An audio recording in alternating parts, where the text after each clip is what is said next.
পুনেতে থেকে ভাবছেন কোথায় সব থেকে সস্তায় বা হোলসেল রেটে সবজি ও ফল কিনতে পাওয়া যায়?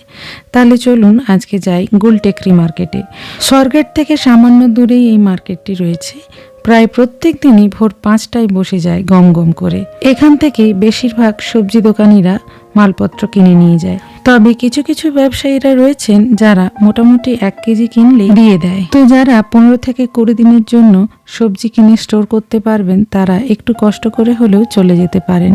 এই যে দাদাকে দেখছেন, ইনি বাঙালি। এনার দোকানে নানান ধরনের বাঙালি সবজিও কিনতে পাওয়া যায়, যেমন কচুরলতি থেকে শুরু করে পটল, কাঁকরোল, এছাড়াও আলু, পেঁয়াজ সহ জুকিনি, লেটুস, মাশরুম ইত্যাদি নানান ধরনের সবজি পাওয়া যায়। ফলের দোকানগুলি এই সবজি দোকানের এক্স্যাক্ট অপোজিটে রয়েছে, সেখানেও তাই মোটামুটি 1 কেজি কিনতেই হবে। দিন কয়েক আগে বাজারে গিয়ে দেখা পেয়েছিলাম এই দুই এন্টারটেনারকে, বেশ ভালো লাগলো।